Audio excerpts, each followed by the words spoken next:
dar paso al primer panel de la mañana, del blanco y negro al color, de la televisión analógica a la digital. Moderador Reinaldo Taladrí, panelistas Alexandra Falla, Ovidio Cabrera y Aarón Peralta. La pausa es mínima, es un momentico. Damos inicio al panel del blanco y negro al color, de la televisión analógica a la digital. Veamos un perfil profesional del moderador. Reinaldo Taladrí. Periodista y reconocido conductor de programas de radio y televisión, así como panelista del programa Mesa Redonda. Es muy conocido por su popular programa televisivo Pasaje a lo Desconocido, graduado de periodismo en 1986 por la Universidad de La Habana. Ha desarrollado una meritoria labor. Doctora Alexandra Falla. Cuenta con una amplia experiencia en cargos directivos del sector público, así como una sólida trayectoria académica y experiencia en la formulación de políticas, gestión y producción de televisión. Integró la Junta de la Autoridad Nacional de Televisión. Actualmente es directora en la Fundación Patrimonio Fílmico Colombiano, comunicadora social de la Universidad Externado de Colombia en 1988. Tiene una maestría en Ciencias Políticas de la Pontificia Universidad Javeriana y una especialización en Propiedad Intelectual, Derechos de Autor y Nuevas Tecnologías de la Universidad Externado de Colombia. Fue sugerente de Comunicaciones y Atención al Usuario en Transmilenio, donde diseñó exitosas estrategias de comunicación para el sistema de transporte público de Bogotá. Su variada carrera también incluye roles como coordinadora académica en la Universidad Externado de Colombia, directora operativa en Canal Capital, vicepresidenta de radio en el ahora desaparecido Instituto Nacional de Radio y Televisión, INRAVISIón, y varios roles de asesoría en el sector público y privado. Aarón Peralta.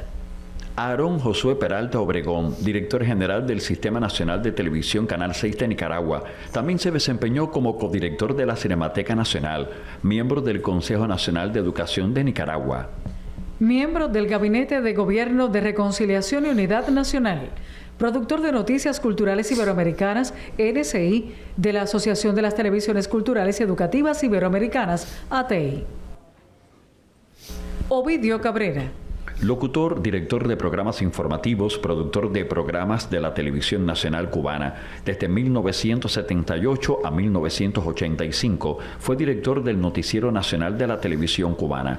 En ese tiempo dirigió el paso del NTV en blanco y negro a color y de la utilización de la película de celuloide en el informativo a videotape. Fundó y dirigió el primer estudio a color de la televisión cubana, que fue dedicado a la información. Fundó la cadena de telecentros en el país y creó los servicios informativos de la televisión e introduce la participación por primera vez de la mujer como presentadora del NTV y la de los periodistas en cámara reportando en la calle. Fue vicepresidenta a cargo de la televisión del entonces Instituto Cubano de Radio y Televisión. Trabajó en el canal internacional Telesur, del que fue fundador, representante de Cuba, director adjunto y vicepresidente. Actualmente se desempeña como asesor de la Dirección General de la Televisión Cubana. Visto el perfil de los panelistas, con ustedes del blanco y negro al color, de la televisión analógica a la digital. Buenos días. Gracias a todos. Ya están presentados los panelistas. Yo todavía estoy bajo la impresión a que tú no sabes lo que es esto. De la Javita, a ver qué tiene. A que tú no sabes lo que es esto. Era un Javita. Y con esa buena introducción, te lo dejo de tarea. Ok. ¿Cuál es el impacto de la Javita en un evento en Cuba? Si tú no me explicas. Para el próximo te vemos fotos. Sí, el próximo. Y precisamente, te propongo que empecemos por acá. Cariñosamente, los que trabajan con ella, que han tenido otras experiencias, me incluyo, le llamamos la jefa. Y a ella le gusta que le llamen así, la jefa. Así que, ¿cómo fue las dos transiciones? Del blanco y negro color y de lo analógico a lo digital. Yo les pido que más allá de las experiencias personales que tuvieron todos, que fueron protagonistas en estos dos cambios, más allá de eso, tratemos de ponernos qué impacto a los tres. Si eso tuvo o no un impacto en que la gente viera más o menos televisión o en cómo la gente veía la televisión, si eso tuvo un impacto. Entonces, no tenemos mucho tiempo, adelante la jefa. Bueno, Vamos a hablar del primero, del blanco y negro al color, que en Colombia ese paso se da entre el 78 y el 79. Y claramente tuvo un impacto enorme. Y voy a hablar de dos perspectivas de impacto. Uno, para quienes hacían televisión, obviamente, porque había que hacer una cantidad de cambios, inversiones y también procesamientos diferentes del chip mental del hacer televisión. Y significó, por supuesto, un gran esfuerzo para los empresarios colombianos que hacían televisión. Y otro desde la perspectiva del usuario, porque sin duda alguna ver televisión a color era entrar al mundo real. Era poder sentir que la televisión realmente era un espejo de la realidad, con los colores grises y matices que tiene la realidad. Entonces, evidentemente, sí se genera un cambio tanto desde la perspectiva de producción como desde la recepción, y tiene que ver allí un aumento escalado del consumo de televisión, en tanto que el abaratamiento de la tecnología de los televisores hizo que los receptores fueran de consumo más masivo. Es decir, no era lo mismo comprar un televisor en la década del 50, que lo podían tener como los ricos. Por eso Rojas Pinilla se inventa un plan de subsidio masivo, a comprar un televisor en la década del 80. Es decir, era mucho más barato la tecnología, porque en la medida en que se masifica, pues bajan los costos de adquisición de la tecnología. Entonces, evidentemente creo que el color implica un cambio en el mundo de la televisión y en la forma en que producimos y vemos la televisión, que es mucho más cercano a lo real. Y el segundo aspecto, que seguramente vamos a tocar más temas, debo decir que hablo desde mi experiencia como comisionada de televisión del año 2012 al 2016. El estándar europeo se adopta en Colombia en el 2008. Cuando asumimos en el 2012 esa tarea, el tema estaba un poco estancado, no había evolucionado mucho, pero pues la televisión digital también es el nuevo mundo de la televisión, porque tiene unas implicaciones en términos de calidad, de manejo eficiente del espectro electromagnético, que hoy es un bien finito y que hoy es muy valorado. Tiene la posibilidad de un uso eficiente del espectro que permite más señales de televisión en un mismo espacio radioeléctrico. Tiene además más posibilidades de darle interacción al medio con el usuario del medio. Así que para no extenderme en toda la experiencia de la TDT y toda la experiencia de la tele a color, pues creo que podemos ir iniciando como por esos aspectos de la mejora que implica el paso de lo análogo a lo digital, que es indiscutible en términos de lo que yo he planteado. Otra cosa que seguramente vamos a abordar acá con los colegas es la implementación, que eso ya es mucho más complejo, mucho más costoso, y que implica para países latinoamericanos inversiones gigantescas que a veces no tenemos con la celeridad que queremos, porque es claro que la cobertura de la televisión digital en términos de cobertura es menor que la televisión analógica. Entonces, obviamente, mientras con un transmisor de análoga yo cubro 1000, pues con ese mismo de televisión, con ese mismo transmisor digital cubro 600. Eso implica que la red tiene que expandirse de una manera muy importante, y que eso implica unos retos gigantescos. Y yo, para arrancar, dejaría por allí para hablar luego de lo que implica en términos de socialización y conocimiento por parte de la gente, y de qué tiene que hacer para acceder a la TDT o televisión digital. Muy conciso, como siempre. Un solo dato que aporte a esto. Fíjate el gasto, el costo del paso del apagón analógico al digital, que en Estados Unidos tuve la posibilidad rara de que el secretario de Comercio al que pertenece eso, que hizo el apagón en Estados Unidos subsidiaron a las familias con un nivel de ingreso por debajo de un número para que compraran la famosa cajita de la instalación. O sea, en el país más rico del mundo, subsidiaron que los que ganaran menos tuvieran como ingreso declarado menos de tanto, se les subsidiaba para poder comprar la cajita, para que se tenga una idea lo caro que es y complejo el proceso. Te añado algo. Nosotros, en este proceso que empezamos a trabajar en Colombia, aquí con una colega que me acompaña del país, vimos muchos casos en el mundo de lo que había pasado para aprender de lo que estaba bien y de lo que no estaba bien. Y un caso muy particular que también es bastante exitoso y resaltado en el mundo es el caso de España.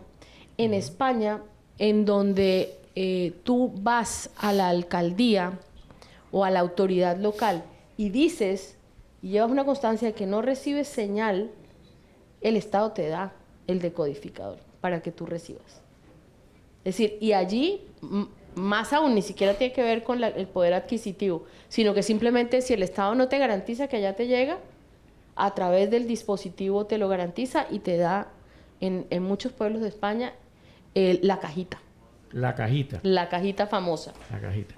¿Te dicen así en Colombia también la cajita? Sí, pues el decodificador. Le dicen la cajita. El decodificador de la TDT, que en Colombia puede estar alrededor, hoy no sé cuánto, por ahí unos $80, calculo yo, $100 más o menos, aproximadamente. Aproximadamente. Ovidio, a los invitados primero. A los invitados primero, todo el tiempo. No, los invitados Todo el tiempo. Olvídese que Ovidio ha estado, está y estará. Siempre está, no se preocupe. A ver, ¿cómo fue en Nicaragua? ¿Cómo fue la experiencia? Bueno, muy buenos días a todos. Primero, creo que Ovidio, un gusto y me siento muy dichoso de estar compartiendo con ustedes, igual con nuestro moderador, con Alessandra, que hemos estado en otros espacios.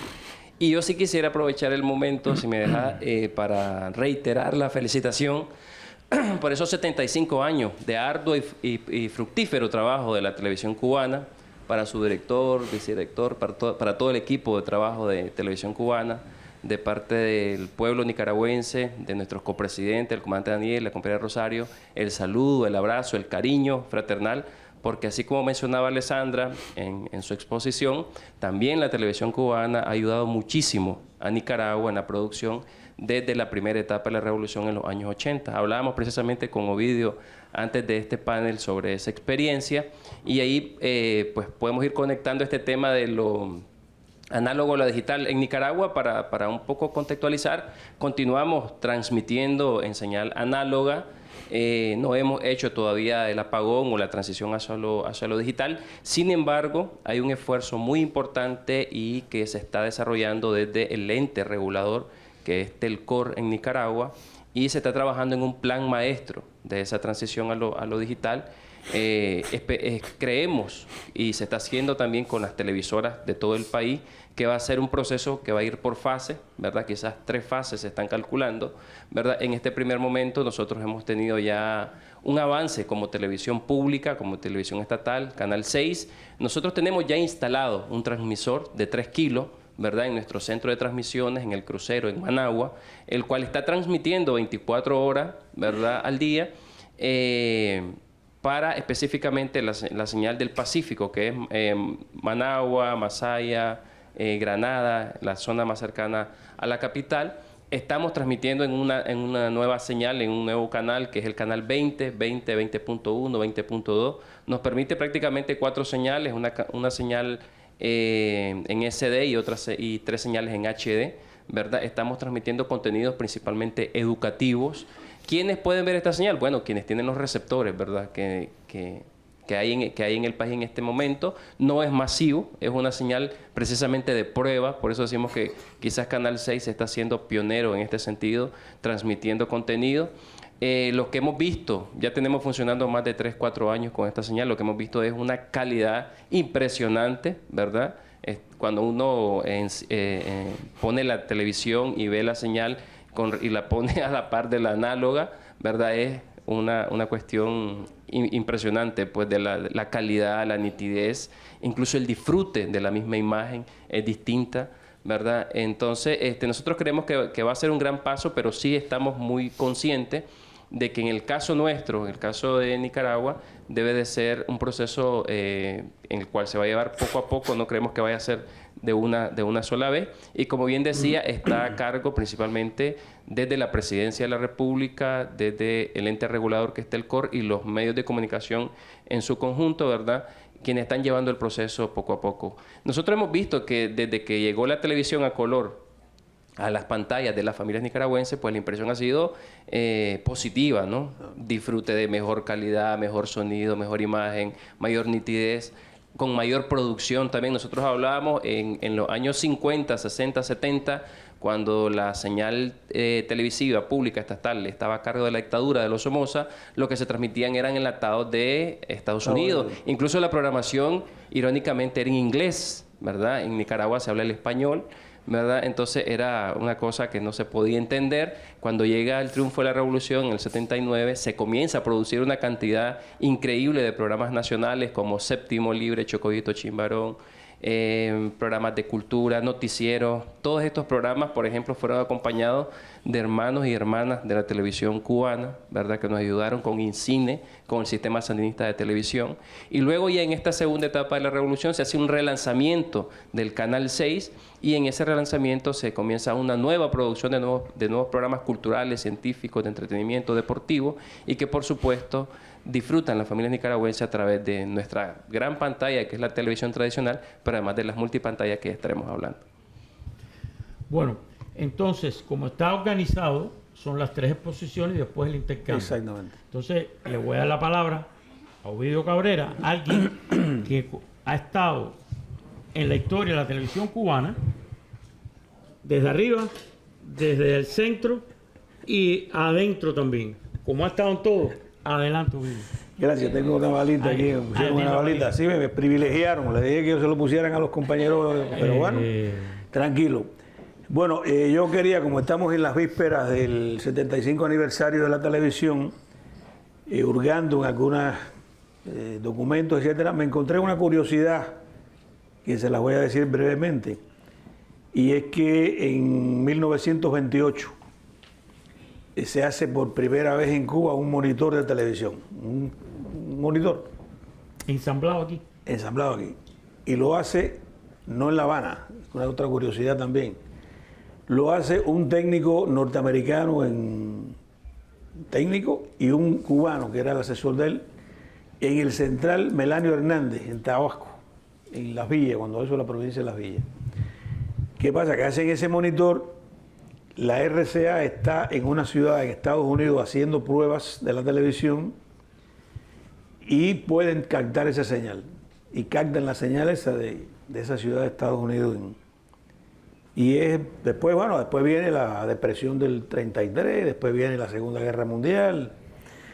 Estados Unidos evidentemente tiene en ese periodo tiene una cantidad de proyectos y está desarrollando la televisión. Viene la Segunda Guerra Mundial, aunque ellos no participaron específicamente en su país, pero retoman todos estos proyectos que tienen después de la Segunda Guerra Mundial y dinamizan el problema de la televisión en este sentido. El color en Cuba tiene una primera gran expresión. Y como ella decía que en Colombia la televisión había surgido estatal, en Cuba es todo lo contrario. En Cuba había una pugna extraordinaria entre dos grandes empresarios de radio y televisión en definitiva, que era Gual Mestre y Gaspar Pumarejo. Pumarejo era una gente que le gustaba, era muy agresivo en todos los casos, y esa agresividad le llegaba incluso a la superficialidad. En el año 57, Pumarejo anuncia el ingreso de la televisión a color en Cuba. Bueno, ya la televisión nuestra empezaba en el 50, en el 24 de octubre, México el 31 de agosto y Brasil el 18 de septiembre. Y Mestre dice específicamente, bueno, a mí no me interesa mucho eso porque en Estados Unidos hay 54 millones de receptores en color en blanco y negro y hay 130.000 en colores nada más. O sea que eso lo vamos a dejar para después. Pero Pumarejo, para dar el golpe, que había dado el golpe con el inicio de la televisión, trae en un buque norteamericano, trae como 169 bultos y compra también una unidad remoto. Pero bueno, ahí viene el canal este que pone Pumarejo, el canal 12 de la televisión, que se llama Telecolor, le pone Telecolor. ¿Cuál es el impacto? Bueno, el impacto es que empieza a transmitir en un área muy pequeña, desde La Habana Libre, pone una antena en La Habana Libre de 10 kilobytes, y empieza a transmitir desde La Habana Libre. Ahí inaugura eso con la gente de la RCA, los directivos, etcétera, de Estados Unidos, y empieza a transmitir en La Habana prácticamente. ¿Qué empieza a transmitir? Lo que ella decía, como empezó en Colombia también, películas en colores. Empieza a transmitir cortos en colores de Estados Unidos, o sea, todo eso era enlatado. Solamente no quisieron empezar a ser dramatizados y esas otras cosas, sino empezar a hacer algunas entrevistas y algunas noticias que se daban. Pero como ese empresario no tenía una sustentación económica fuerte, por eso vendió el Canal 4 después y fueron los técnicos después para Colombia. Eso fue efímero. Duró 7 meses ese canal, porque a los 7 meses tuvo que empezar en blanco y negro porque se le agotaron los recursos y no pudo seguir insistiéndole, o sea, inyectándole a color. Hay que recordar en otro aspecto, que ya desde el año 60 el bloqueo norteamericano empieza con una fuerza tremenda con la Revolución Cubana. Se dice que, por ejemplo, en el año 57, 58, Estados Unidos hacía incluso experimentos aquí en el estudio 14 de Radio Centro. El Radio Centro ya se inauguró en el año 57, pero ya en el 58, 57 y 58 se empiezan a hacer esos estudios, esos laboratorios del video TI. Traen las AMPE que vieron ustedes en la imagen de Colombia, cintas de 2 pulgadas, que nosotros teníamos también aquí. Por cierto que después no pudimos transferir todo ese caudal que teníamos en las AMPE a los otros formatos de televisión y perdimos una cantidad de programas. Bueno, eso nos limitó grandemente a que nosotros pudiéramos acceder con fuerza al video TI. El video TI se anuncia en Cuba en una revista que circulaba en Estados Unidos, que se llamaba Visión, y empiezan a decir en el año 53 que ya empezaron a grabar en cintas magnéticas imágenes en movimiento de las personas, de lo que se vaya a filmar. Después, en el 56, esa misma revista ya da la información en Cuba de que el video TI, o sea, es el nombre del video TI, era la sincronización del video y el audio también. Nosotros no pudimos acceder a muchas de esas cosas precisamente por el bloqueo y por el financiamiento. La televisión nuestra siempre fue, a partir de enero del 59, una televisión estatal, o sea, empezaron después las nacionalizaciones de los canales, etcétera, etcétera.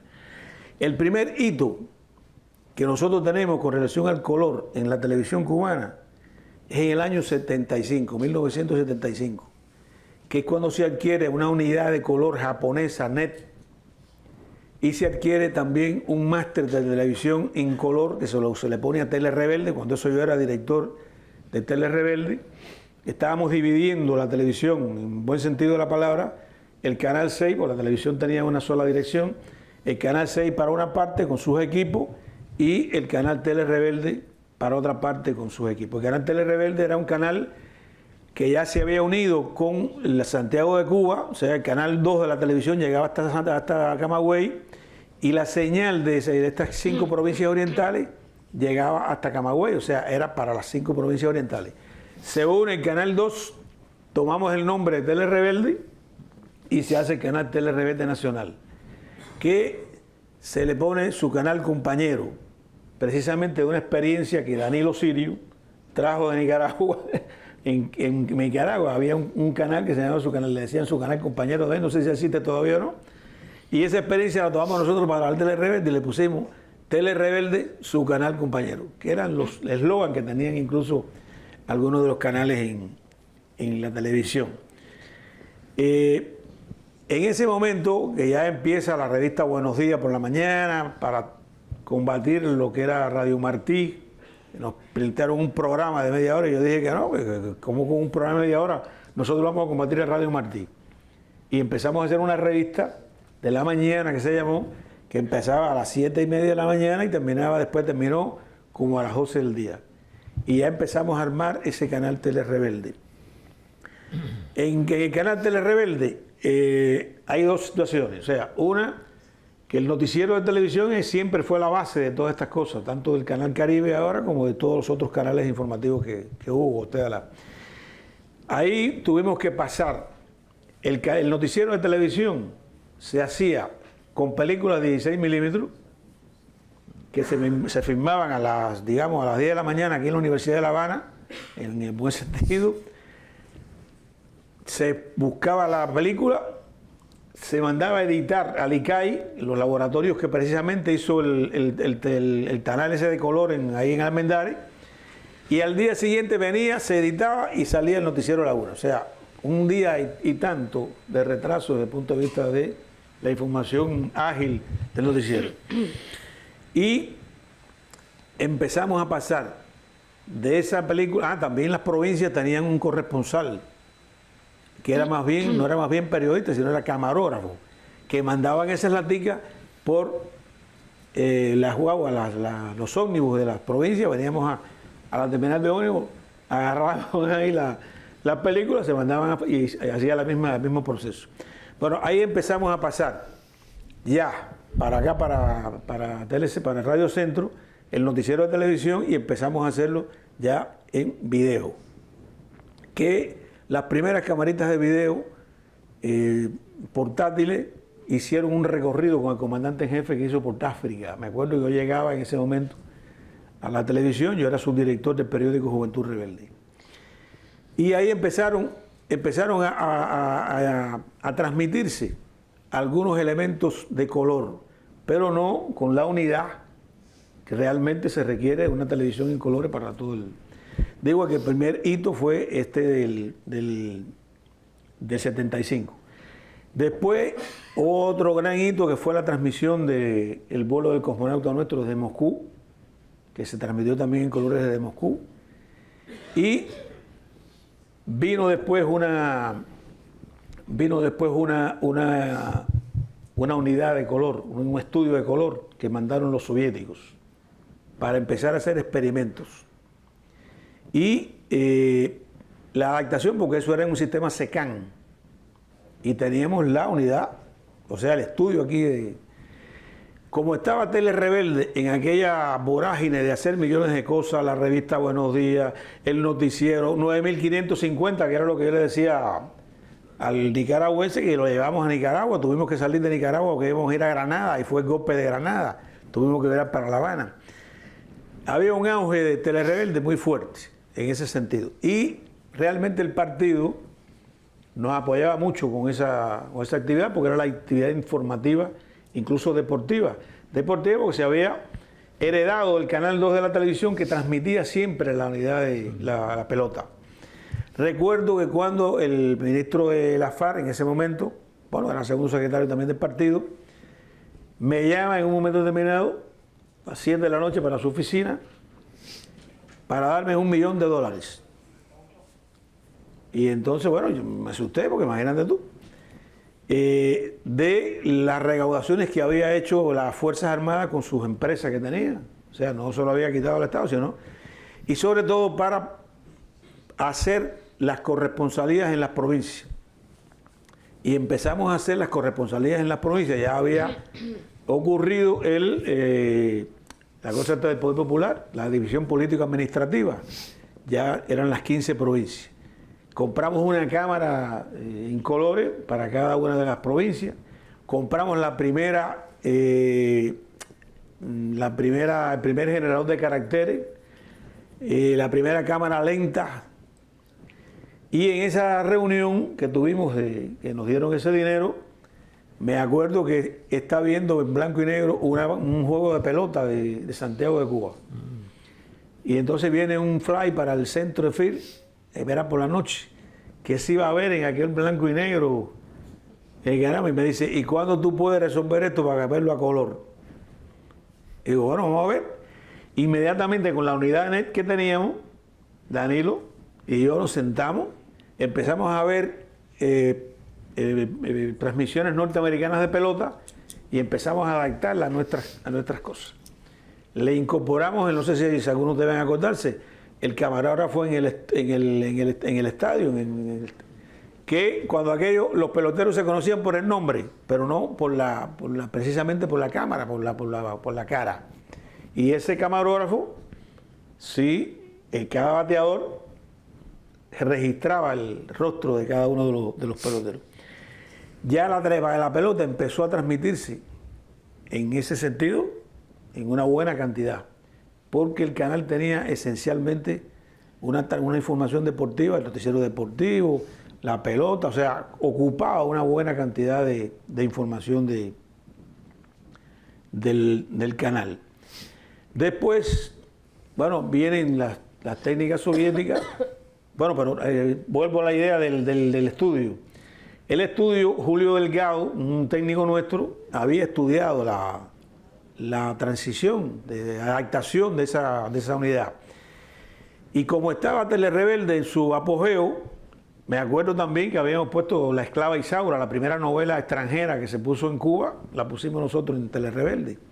O sea, aquello era un boom bastante grande.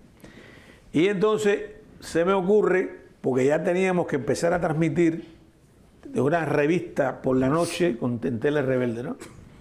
Y se me ocurre decirle a Aníbaldo, ya yo había enterado que Julio el Delgado había hecho esa adaptación teórica, que por qué no nos daba ese que te digo, y lo hacíamos. Y me dijo, ¿tú estás loco? Y digo, no, estoy loco, no, vamos a hacerlo. Bueno, está bien. Y voy por donde está Julio Delgado, empiezan los técnicos a adaptar la unidad ya específicamente. Había una preocupación, decía, bueno, la embajada soviética, que tiene que ver eso, hay que pedirle permiso a los soviéticos. Y digo, mira, después que tengamos todo eso, todo se va a resolver si sale bien. Si sale mal, me echa la culpa a mí. Y por suerte, se resolvió la adaptación de ese estudio, creo que era el estudio 15, si mal no recuerdo, y se instaló en el estudio 15 de la televisión cubana ese estudio a color, ese primer estudio a color. Por supuesto, vino la embajada soviética, vino el partido, vino todo el mundo y todo fue felicidad. Sin problema ninguno, aplauso de caramba y todo. Después, bueno, empezó todo este proceso de algunas unidades de remoto en videotape, de colores. Se empezaron a hacer algunos dramatizados también con esas unidades portátiles. Y empezó la televisión a tomar toda esta fuerza con el color. Hubo también una cantidad de televisores soviéticos que se vendieron a la población. En este momento hay como 3 millones y tantos de televisores en sectores. Nosotros en la digitalización, me estoy comando mucho tiempo, ¿no? No, a mí es que me tocan. Ah, ¿el día que te toca? Las mujeres mandan. Hacen así, págata. Entonces, bueno, con la digitalización, en el 12, se hace el plan de digitalización que asume el gobierno completamente.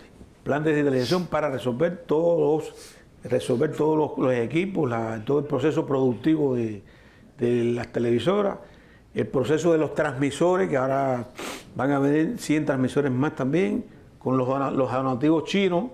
Nosotros tuvimos que en el 13 empezar a hacer pruebas con relación a la norma de televisión. Ustedes saben que está la norma norteamericana, está la norma japonesa brasileña, está la norma europea y está la norma china. La decisión política de Cuba fue adoptar la norma china. Y la única adaptación prácticamente fundamental que se hizo a la norma china fueron precisamente la norma de televisión.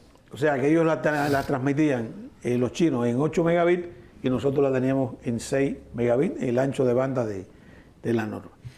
Después ahí, bueno, vinieron todas las cosas de los telecentros, todos los másteres de los telecentros, los másteres de la televisión, los estudios de televisión, sobre todo con ayuda de la República Popular China y el financiamiento de Cuba.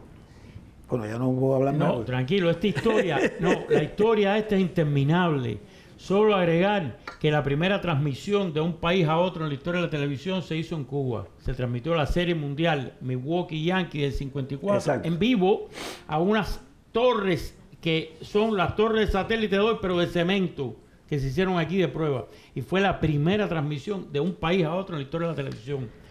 Las publicitarias americanas ensayaban aquí sus campañas de publicidad en la televisión. Exacto. Por eso tiene que ver todo esto también. Y otra historia no contada es cuando después del triunfo de la revolución, cuando pasa y nace el Instituto Cuadro de Radiodifusión, se quedaron muy pocos de aquellos técnicos tan valiosos que había aquí. Y no se ha contado los inventos que tuvieron que hacer, no solo en las minas de níquel, sino también en la televisión, para mantener vivo aquello. Esa historia tampoco está contada. Y creo que la primera transmisión en colores de un país que recibimos de fuera fue un desfile en la Plaza Roja, en el 77. Yo estaba en la Lenin, me sentaron a ver el desfile aquel, por primera vez vi los cohetes en colores. No se me olvida. Hay que decir que el canal de televisión a color se califica como el primero de América Latina también. Sí, que es verdad lo que dice Ovidio, fue más de impacto que de otra cosa. Exacto. Pero esta sí. Entonces, ya están las 3 presentaciones. Yo quiero darle la palabra a ustedes, pero yo también tengo alguna pregunta. No creo, por lo que he visto, que aquí haya nadie que haya dirigido o hecho un programa en blanco y negro, haya llegado al color y se le pueda preguntar qué cambió a la hora de hacer el programa. Si tuvo que cambiar algo o no. Creo que aquí no hay nadie que haya dirigido, hecho un programa de televisión primero en blanco y negro, llegó el color, y si eso significó un cambio a la hora de realizar la televisión o no. Segundo, ya nuestra querida dijo lo de los aumentos de la audiencia con el color. No cabe duda. Eso no quise referirme. Ahora, y con la cajita, ¿aumenta la audiencia o se diluyen las audiencias? ¿Qué pasa? Se diluyen, se acaba con las programaciones, cada cual hace su programación. ¿Qué pasa? Bueno, yo quiero referirme a una cosa puntual que sucede en Colombia en términos de la pregunta de las audiencias. En Colombia tenemos un caso muy particular, y es que los colombianos nos acostumbramos a ver televisión a través del cable. Y resulta que el cable llegó a tener una penetración del 80%. ¿Eso qué ha implicado en términos de la socialización de la TDT? Ha implicado que la gente tenga que reeducarse para nuevamente aprender a ver televisión abierta. Y eso en Colombia ha sido muy complejo. Ese es uno de los grandes retos, porque nosotros nos acostumbramos a tener casi todos y en todos los niveles una televisión por suscripción que nos hacía llegar la televisión abierta. Es decir, no estamos ya habituados al uso de una antena más un decodificador. ¿Qué quiero decir con eso? Que ahí hay un gran reto en términos de las audiencias. A lo que se suma que el transmisor de la televisión análoga tiene mucho más cobertura. Por eso creo yo que nos hemos demorado tanto en el tema del apagón. Nosotros en Colombia no hemos hecho apagón. Obviamente eso tiene unas complicaciones de presupuesto muy grandes, porque hoy estamos manteniendo 2 redes, la análoga y la digital.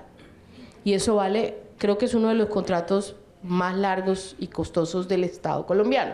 Es decir, mantener una red de televisión análoga y al tiempo mantener una televisión digital. Obviamente eso va a afectar a la audiencia. ¿Por qué? Porque no tenemos hoy toda la red que sustituya en número y porcentaje a la audiencia de la análoga. Y eso quiere decir que pues seguiremos seguramente postergando el apagón. Hoy está previsto en los documentos elaborados por el Ministerio TIC que está previsto entre el 24 y el 26. Se ha pensado en un apagón gradual, no total, sino que se va surtiendo por zonas, también teniendo experiencias internacionales como lo que hizo México o como lo que le pasó a México, que aquí hay colegas de México que saben que, por ejemplo, el caso de Tijuana fue un caso emblemático porque apagaron la televisión sin tener completamente la cobertura que tenía la análoga, y eso fue obviamente un problema de orden pública en el Estado.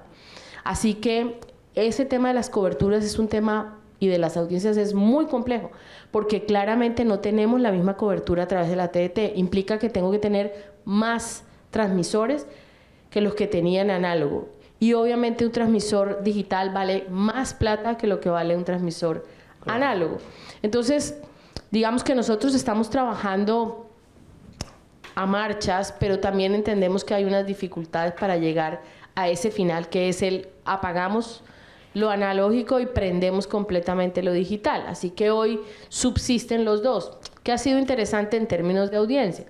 Que, por ejemplo, la televisión regional ha logrado, a través de la TDT, tener un mayor uso del espectro, un mejor y más eficiente uso del espectro, y en este sentido, un canal que tenía solo un canal regional, pues tiene 3.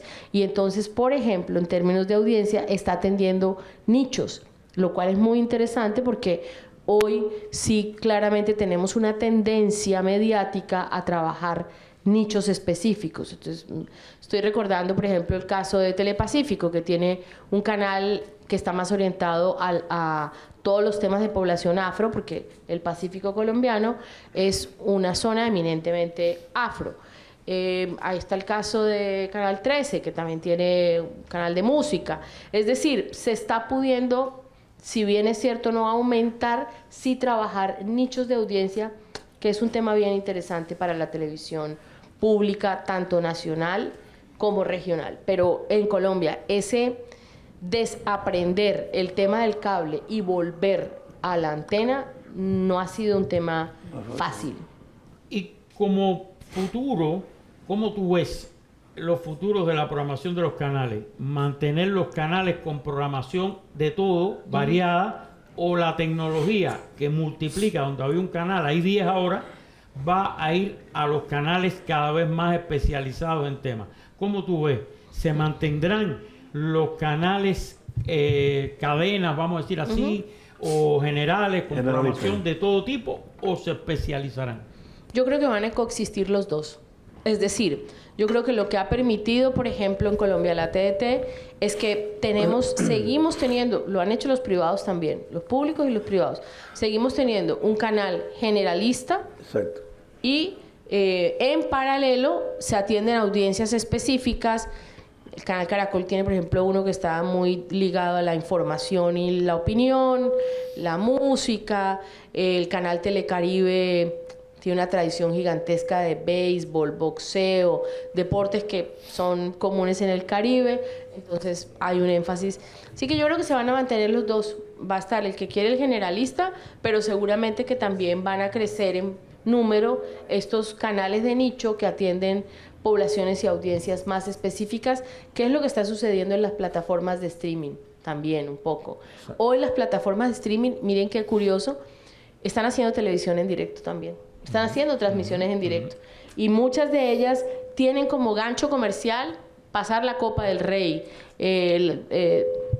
las grandes, la Copa del Rey, o la, ¿cómo se llama la otra? O la Copa Italiana. Es decir, ese es un gancho, y es curioso porque uno creería que el streaming se iba a quedar en las plataformas OTT y allí iba a vivir. Y no, está tomando ahora modelos de la televisión abierta. Ha pasado series como HBO, tiene series como Euphoria, que sale un capítulo semanalmente, o The Last of Us, que es un capítulo a la semana. Entonces yo no creo que vayan a morir los generalistas y solamente quedar canales de nicho. Seguramente creo que van a pasar lo que está pasando hoy, que van a convivir los dos, y que muy seguramente modelos de televisión más moderna como las OTT van a tomar prestados estrategias de la televisión abierta, y canales de televisión abierta tomarán prestadas estrategias que tienen que ver con las OTTs. Así que va a haber una imbricación en todos estos modelos de ventanas, canales y plataformas. ¿Cómo es en Nicaragua? Bueno, yo creo que, como bien mencionaba Ovidio y Alessandra, tenemos una experiencia bastante similar de esta transición del blanco y negro al color, y está sucediendo ahora mismo también con lo análogo y digital. En Nicaragua ya sucede lo que bien mencionaba. Nosotros tenemos canales generalísimos, ¿verdad?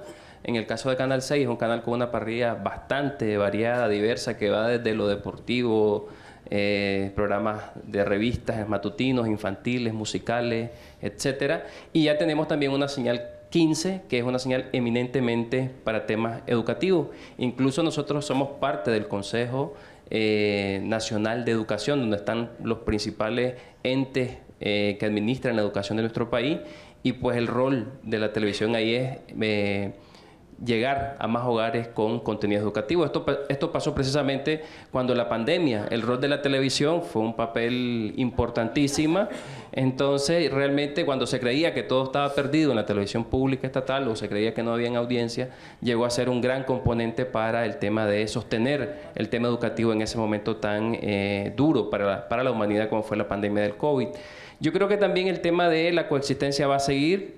Nosotros tenemos ya programas específicos o canales específicos, por ejemplo, para deporte. Campeones TV es un canal reciente en Nicaragua que está transmitiendo todo lo que tiene que ver con el ámbito deportivo en lo nacional e internacional, y tiene mucha audiencia.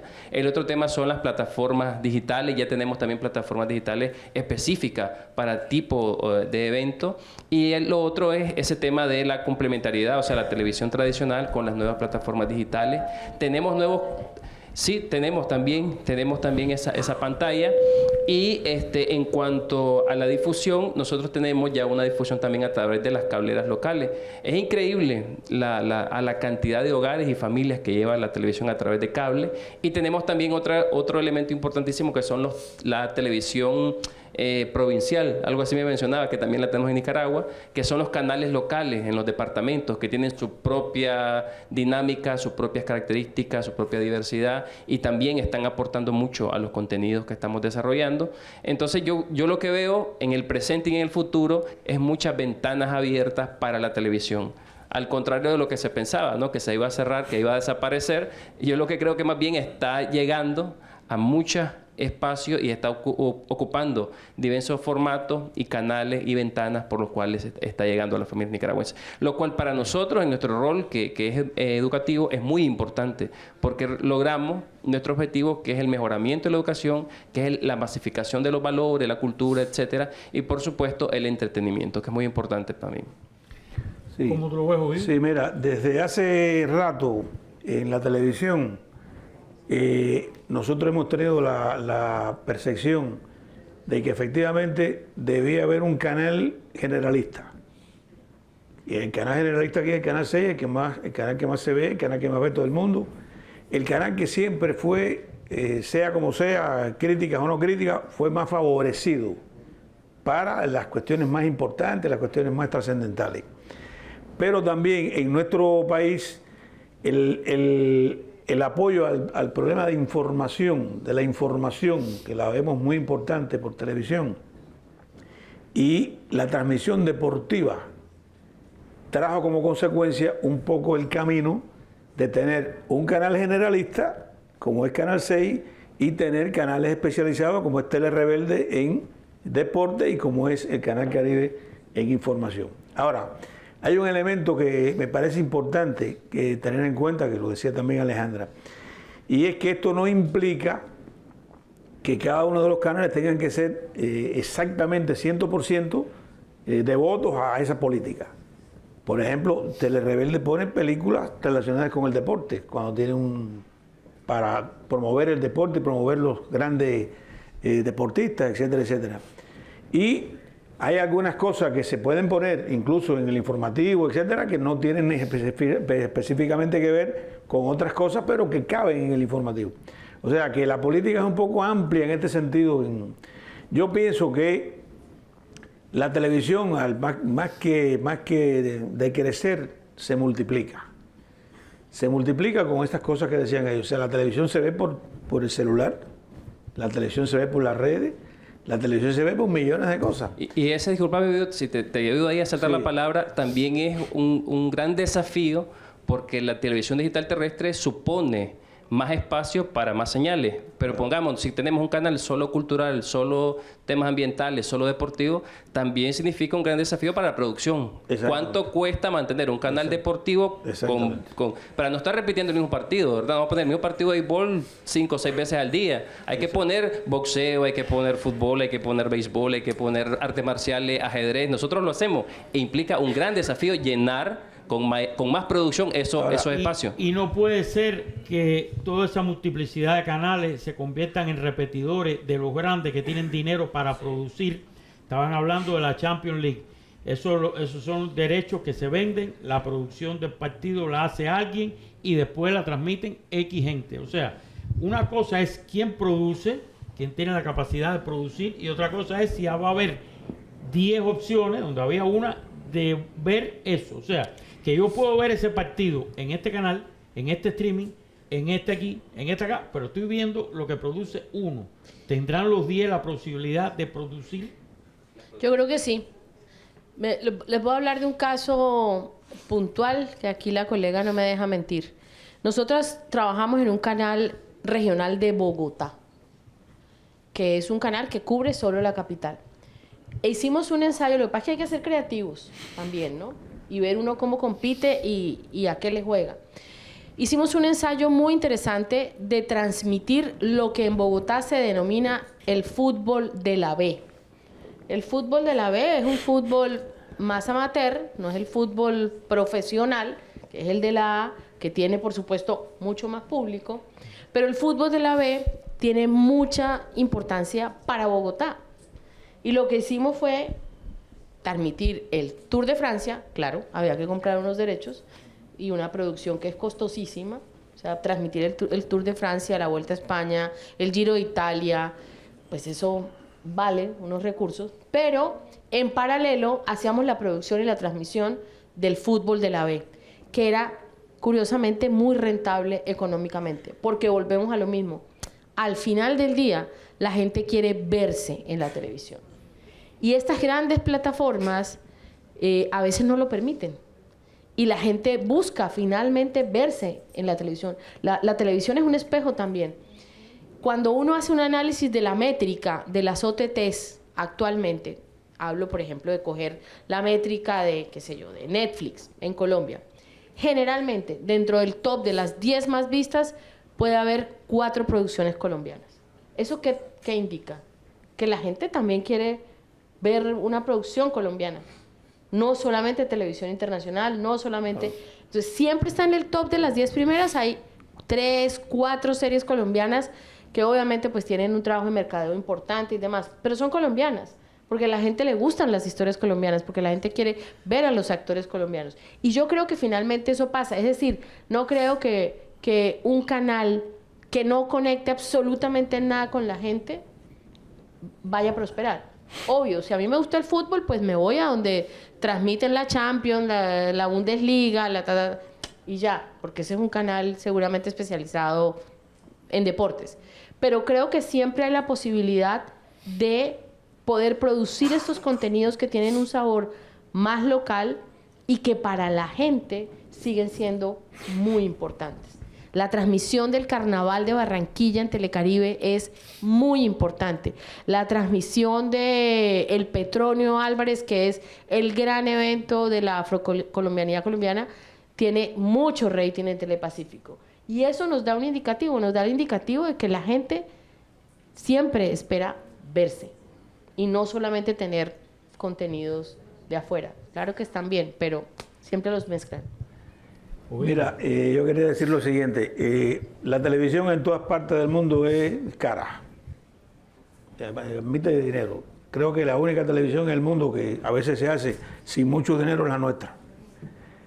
Pero siempre reporta eso. Ahora, otro asunto con relación al color y a la digitalización es que no es solamente el hecho de tener la digitalización o tener el color, sino es cómo nuestros realizadores, nuestros productores generan, se cultivan en ese sentido, asumen todas esas técnicas y la emplean en bien del desarrollo de la televisión para poder ser evidentemente más visto. Yo pienso que en este orden que estaba hablando también Alejandra, para mí, mi experiencia, es que al margen de todas estas técnicas, que son envolturas para los contenidos, lo más importante, aunque en la televisión la imagen y el contenido están a la par, o sea, la imagen se convierte en contenido en muchos momentos, son los contenidos. Cuando hay contenidos interesantes, Cuando el fútbol se hace bien, con todas las de la ley, con toda la información que lleva, con todos los goles que dan y los ponen, y los dramatizados que tengan, evidentemente, todas las posibilidades de captar a la gente. Cuando hay contenidos buenos, cuando hay contenidos interesantes, como Pasaje de lo Desconocido, la gente lo ve. Entonces, yo pienso que hay que pensar en cómo mejorar siempre los contenidos sobre la base del interés de la población, lo que le interese a la gente. Y cuando hay algo que a la gente le interese, de sus cosas, de sus problemas, olvídate que ahí vamos a tener una cantidad de teleaudiencia extraordinaria. Hay quien dice que la multiplicidad de canales va a provocar a mediano y a largo plazo la multiplicidad de producciones también. Sí, es que efectivamente por eso lo mencionaba, es un desafío en positivo, porque lo que nos va a hacer es más trabajo, pero mayor producción, mayor contenido. En el caso nuestro, en Nicaragua, por ejemplo, nuestra política es de protagonismo de las familias y las comunidades. Entonces pasa precisamente lo que ustedes mencionaban. Nosotros, en el caso de nuestro canal matriz, que es Canal 6, ahí está todo exactamente lo que han mencionado: los carnavales, las fiestas patronales, las fiestas locales, las transmisiones más importantes, los acontecimientos más emblemáticos de la historia del país, como el aniversario de la Revolución Popular Sandinista, el 19 de julio, etcétera. Pero también están esos pequeños eventos que hacen que la fortaleza y la fuerza de nuestro pueblo, pues, que es el orgullo. Por eso nuestro eslogan es nicaragüense por gracia de Dios, resaltando siempre el tema de orgullo, identidad, nuestro patrimonio, nuestra riqueza paisajística, natural, etcétera. Entonces yo creo que si tenemos mucho contenido, y como decía, con creatividad, con talento, con recursos también, que es muy necesario. Y otro elemento que también platicábamos con uno de los compañeros acá es el tema de cómo nuestros medios también se dan a la tarea de tener ingresos, ¿ya? De que esos contenidos también sean atractivos para poder venderlos, ¿verdad? Y que sean sostenibles. Nosotros tenemos una televisión pública estatal, ¿verdad? Que tiene gran fuerza en la parte de su presupuesto, en el tema de presupuesto nacional, el presupuesto de la República, pero también buscamos otros elementos que nos ayuden, pues, a fortalecer esa sostenibilidad y que los contenidos sean atractivos, creativos, con valor, ¿verdad? Y principalmente cumpliendo ese objetivo, que es un rol educativo. Muy breve, nos quedan unos minutos. ¿Alguien del público que está incluido? ¿Alguna opinión sobre este tema? La multiplicación de canales digitales, ¿qué significa? ¿Qué significó el color? ¿Significó algún cambio o no? ¿Alguna opinión? Bueno, última ronda. 1 minuto de cierre cada uno. Vamos por allá. Bueno, no, yo creo que un poco en desarrollo de lo que estaba comentando Aarón, sí creo que en el caso colombiano ha abierto una posibilidad a nuevas y más pequeñas productoras audiovisuales que hoy pueden acceder a hacer coproducciones con más canales, o que pueden hacer servicios para determinados canales. Hay unas grandes productoras que ya están jugando en ligas internacionales con las grandes plataformas, y son las que están haciendo proyectos como 100 años de soledad, o proyectos como uno reciente, Delirio, que también es un gran proyecto, proyectos como La Vorágine, que arrancan en la televisión pública y hoy hacen parte de una plataforma de streaming, que es un proyecto muy interesante porque se meten todos los canales regionales a hacer una gran megaproducción que luego de iniciar en la televisión pública regional abierta va a plataformas. Es decir, yo creo que este escenario de lo digital evidentemente abre un espectro muy interesante para la producción de la televisión y para el consumo de la televisión. Es decir, en mi opinión es positivo tanto desde el punto de vista del que hace la televisión, con los retos que igual supone, como para el que recibe la televisión, que tiene, por supuesto, mucho más opciones de temáticas, de historias a consumir y que pueden ser atendidas en más ventanas y en más esferas. Lo que puede resultar un poco más complejo es el reto que tienen los estados y los gobiernos en términos de la implementación, de la materialización y del apagón digital. Creo que allí está lo más difícil realmente, no solamente por el diseño de las políticas públicas, sino por la inversión que eso implica en términos de la producción, de la transmisión. Es decir, es un cambio que seguramente, como lo fue en su momento el color o como lo fue en su momento el sonido para el cine. Implica, por supuesto, unos esfuerzos muy grandes de parte de los estados y los gobiernos. Bueno, reiterar que nosotros creemos que nos encontramos en un momento histórico de muchas oportunidades para la televisión, que hay un gran desafío para la creatividad, para ser competitivos, para ser atractivos y entretenidos. Y por supuesto, en el caso nuestro como Nicaragua y Canal 6, mantener siempre firme nuestra convicción en el objetivo que es la promoción de valores, de identidad, de orgullo nacional y por supuesto el elemento de lo informativo y la gran tarea que tenemos también en la lucha ideológica, ¿verdad? Contra las mentiras, contra las falsedades, contra todo lo que se dice a veces de nuestros pueblos que no son verdad y que tenemos que estar todos los días construyendo esa verdad, trabajando por informar con la verdad y por supuesto rompiendo esa barrera mediática que nos imponen desde las grandes corporaciones. Canal 6 creo que se compromete siempre en este espacio a contribuir, a aportar, a estar anuentes a la colaboración mutua, principalmente cuando hacemos colaboraciones como las que ya hemos trabajado, pues en el ámbito de, por ejemplo, de los teatros, la gastronomía latinoamericana, la historia, etcétera, etcétera. Entonces, en todos esos temas nosotros estamos anuentes a participar, a colaborar y a seguir creciendo. Hay una gran oportunidad y creo que hay que tomarla. Bueno, decir que nosotros en el ámbito digital estándar estamos en un 80% de distribución de la señal en el país y de alta definición en 50%. Ahora vienen 100 transmisores más para seguir cubriendo el país. Recientemente me acaban de decir que llegó un nuevo estudio de color también, que se va a instalar, y otro máster de televisión. Todas las provincias nuestras tienen máster de color, etcétera, etcétera. Yo creo que no podemos oír cantos de sirena con relación a la televisión. La televisión me parece que está fortalecida, es un medio que ustedes imaginan que de buenas a primeras no haya televisión. ¿Qué pasaría? Sería una locura. O que no haya incluso radio. Porque ahorita se decía, bueno, en Colombia, pero en Colombia no, en todas partes del mundo, los compañeros que trabajaron en la radio fueron los que después, en sentido general, emigraron para la televisión. Y en Cuba pasó lo mismo. Fueron las grandes empresas de Mestre y de Paparejo, que eran de radio, fueron los que hicieron después incluso la televisión, y eso se ha ido haciendo incluso en todos los telecentros, en todas las provincias del país. Pero creo que nosotros tenemos que defender, y defender no desde el punto de vista solo de argumentar, que eso es importante, sino defender la televisión haciendo mejores las cosas, haciendo mejores historias, dando más imagen más bonita, imagen más dinámica, haciendo una televisión más interactiva con la gente, como ella acaba de decir. En la medida en que la televisión sea más interactiva con la gente, es en la medida en que la gente... Aquí, por ejemplo, hemos hecho muchas cosas. Ahora estamos haciendo, donde llevamos los artistas de la novela, ¿cómo se llama esto? Comunicar TV. Eso viene desde antes. Yo me acuerdo en Telerebelde que hacíamos Telerebelde en contacto con el pueblo, que reuníamos a la gente del noticiero, lo llevábamos a fábrica, hablábamos con ellos, y se ha venido haciendo históricamente.